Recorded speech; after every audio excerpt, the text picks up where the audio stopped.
Now, it's common practice for WWE Legends to make a grand return to WWE and embark on an extended run. In the past, legends such as Goldberg, Chris Jericho, and even Mickie James have all returned to WWE to have another run in the company. However, from time to time, WWE Legends will make a one-time only appearance and it never leads to anything else. But which times were they? Well, join us now as Wrestlelamia looks at 10 WWE Legends who randomly returned for one night only.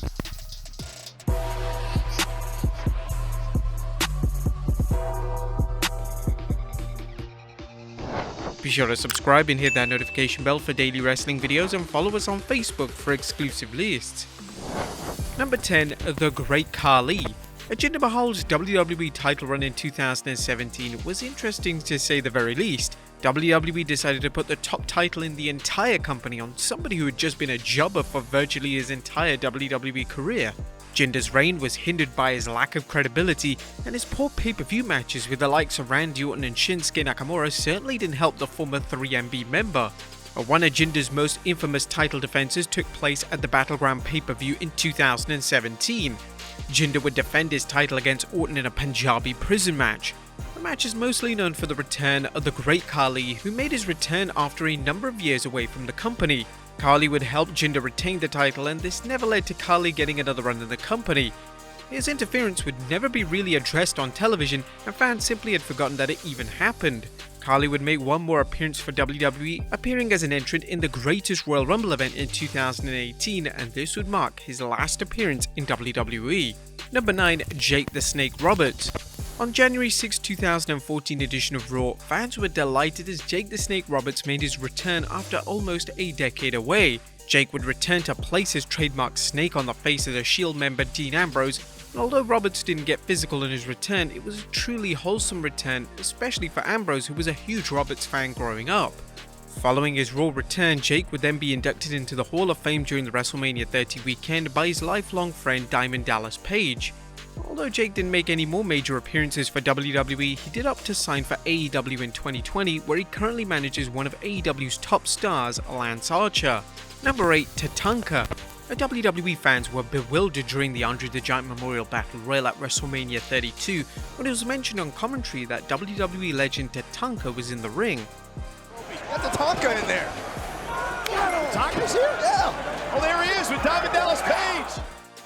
Tatanka didn't even receive a solo entrance, and fans could barely see that he was actually in the ring. His return made little sense, and Tatanka was simply wasted in the annual matchup. He would have received a great nostalgic pop if WWE decided to commit to a special entrance for the former star. Naturally, due to fans in attendance not having a clue that Tatanka was in the match, he didn't receive the fanfare he deserved, and this was potentially why WWE decided to not bring him back for any more matches. Number 7. Sid. One of the most entertaining storylines of 2012 saw Heath Slater feud with a number of legends. One of the biggest surprises of this storyline was the return of Psycho Sid. This would mark his first appearance in WWE in over 15 years. Sid would easily defeat Slater in the matchup, and although it was great to see him in the ring again, the fans in attendance didn't seem to know who he was. Sid would make a small reappearance at the 1000th episode of Raw, and this was the finish to the storyline with Slater, as it saw all legends that Slater had faced in the prior weeks confront the one-man band himself. Sid would never make another WWE appearance, but fans are still hoping that he gets inducted into the WWE Hall of Fame in the very near future. Number 6. Vader. When it was reported that Vader would be returning to WWE programming in 2005, fans were excited. Vader's stiff and often brutal wrestling style would fit perfectly in the Ruthless Aggression era, but sadly his return completely flopped. On the Halloween edition of Raw in 2005, Jonathan Coachman would reveal that he would have a backup for his planned match with Stone Cold Steve Austin at the Taboo Tuesday pay-per-view. This backup would be Vader along with Goldust, who were making their returns to television. In relation to Vader, he was not in any position to be anywhere near a ring, as he was all over the place. Vader would botch moves during his Raw return, and he would even fall out of the ring during the closing segment. But in relation to the pay-per-view match itself at the Taboo Tuesday event, the match would be changed to Coachman vs World Champion Batista, but this didn't alter Vader's performance. His performance didn't live up to WWE's expectations, and any potential contract offer wouldn't come into fruition. Number 5. The Honky Tonk Man. Cyber Sunday was one of the most exciting and innovative pay-per-view concepts that WWE have ever delivered. It featured fans choosing stipulations for matches and sometimes even picking actual opponents for WWE title holders.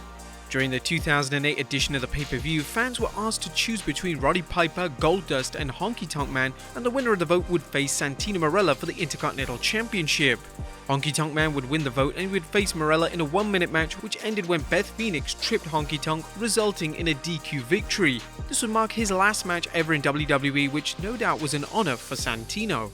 Number 4. Greg Valentine. In 2005, WWE attempted to push former tag team champion Rob Conway. WWE's idea to get Conway over was to copy Randy Orton's Legend Killer gimmick. This was a gimmick that made Orton a massive star in the company, but the issue with this was that Conway was no Orton and the gimmick completely flopped. And to WWE's credit, they did put considerable effort into getting Conway over, and one of the ways they did this was by giving Conway a match with the legendary Greg the Hammer Valentine. One of the criticisms that was directed towards the match at the time was that it took place on Sunday Night Heat rather than Raw, meaning it was hard for fans to take the match seriously. The match would end in a DQ victory for Conway after Eugene interfered. The underwhelming match with Conway would eventually become Valentine's last ever WWE match. Number 3. Tommy Dreamer. Before Tommy Dreamer would make a return to television in 2015 for a brief return in the company, Dreamer did actually make a one-off appearance in late 2012. This appearance is often forgotten about, as it made little sense to why Dreamer was even involved in this particular match, other than the fact that Raw was taking place in ECW's home city in Philadelphia. Dreamer's special appearance took place on the December 17, 2012 edition of Raw, as he would team up with The Miz and Alberto Del Rio to defeat 3MB. Following his team's victory, Dreamer would be attacked backstage by The Shield, and this would seemingly write Dreamer off television for the next 3 years. Number 2. Sunny. A WWE Legends, Sunny is often referred to as the first diva of WWE, and when she returned to WWE in 2009, her return should have been a huge deal. Sunny would return to the WWE at WrestleMania 25 when she competed in the Miss WrestleMania Battle Royal.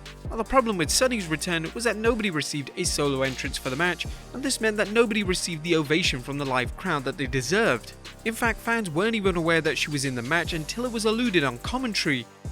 Hey, you see what that is in there, King? That's Sunny!